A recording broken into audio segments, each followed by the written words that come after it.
Dans une petite ville étouffée par la chaleur de l'été, où les rues pavées semblaient porter les cicatrices du temps, vivait une vieille femme nommée Madame Cora. Elle était connue de tous pour sa gentillesse et sa résilience. Malgré les difficultés de la vie et la pauvreté qui la rongeait, elle trouvait toujours la force de sourire et d'aider ses voisins. Elle avait perdu sa famille depuis longtemps et vivait seule dans une maison délabrée, mais son cœur restait immense.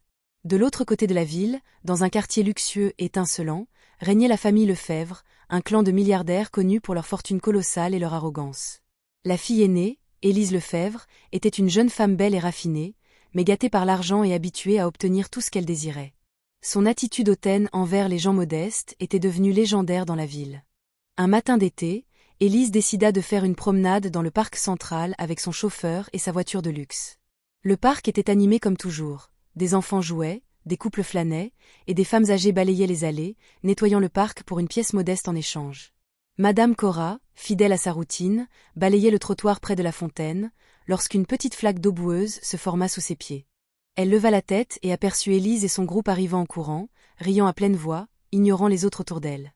Élise, pour s'amuser, prit une bouteille d'eau qu'elle avait dans son sac et dans un geste impulsif, la jeta sur le trottoir, éclaboussant Madame Cora de la tête aux pieds. La vieille femme recula, choquée et trempée. Ses vêtements étaient tachés, ses cheveux en désordre, et son visage ridé exprima une profonde humiliation. Les passants se turent, certains choqués, d'autres outrés par le comportement de la jeune héritière. Élise rit, se retournant vers ses amis avec arrogance. « Regarde-moi ça. On dirait qu'elle sort de la boue, » dit-elle en roulant les yeux. Le chauffeur baissa la tête, mal à l'aise, tandis que d'autres visiteurs regardaient la scène, incapables de rester indifférents. Madame Cora, malgré sa colère et sa tristesse, se releva lentement. Ses mains tremblaient, mais ses yeux brillaient d'une étrange force.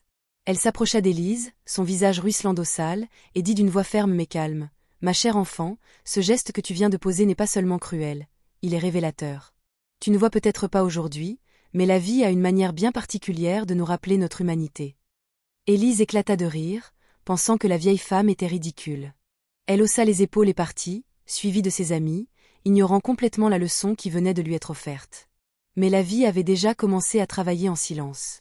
Quelques semaines plus tard, la famille Lefebvre fut confrontée à un scandale qui fit trembler leur empire. Un projet immobilier colossal, financé par leurs millions, échoua à cause d'un défaut technique et d'une négligence administrative. Les médias locaux et nationaux s'emparèrent de l'affaire, et la réputation des Lefebvre s'effondra en un temps record. Les investisseurs retirèrent leur soutien, et même certains amis fortunés se détournèrent de la famille, jugeant qu'ils n'étaient plus dignes de confiance. Élise, qui avait toujours vécu protégée derrière sa fortune, se retrouva dans une position inconfortable. Elle était obligée d'aider à nettoyer les dégâts, à négocier avec les victimes et à faire face à une colère publique qu'elle n'avait jamais connue auparavant. Dans cette tourmente, elle croisa une fois de plus Madame Cora. Cette dernière se trouvait à proximité d'un centre communautaire où Élise était venue, contrainte par les circonstances, offrir son aide. Cette rencontre fut différente. Élise, pour la première fois, ressentit la honte et le poids de ses actes. Madame Cora, au lieu de l'humilier ou de la ridiculiser, l'accueillit avec une douceur inattendue. « Tu vois, ma fille, la vie est un miroir. Ce que tu donnes, tu le reçois, souvent de manière inattendue. » Ces mots, simples mais puissants, pénétrèrent dans l'âme d'Élise. Au fil des mois, Élise entreprit un voyage de transformation. Elle commença à travailler dans le centre communautaire, à aider les pauvres, à écouter et à apprendre. Madame Cora devint son mentor et son guide, lui montrant que la vraie richesse ne réside pas dans l'argent, mais dans la compassion, l'humilité et la capacité à réparer ses erreurs. 1 an plus tard, Élise organisa un événement de charité dans le même parc où tout avait commencé. Les habitants, y compris Madame Cora, furent invités. Cette fois, Élise ne jeta pas d'eau sale. Elle versa de l'eau propre dans une fontaine et invita les enfants et les adultes à participer à un rituel symbolique. Arroser les plantes pour symboliser la croissance, le pardon et la générosité. Madame Cora sourit, ses yeux brillants de fierté, voyant que la jeune héritière avait changé.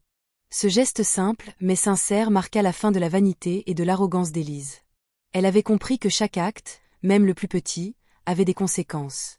Elle avait appris que l'empathie pouvait transformer la vie, non seulement des autres, mais aussi la sienne.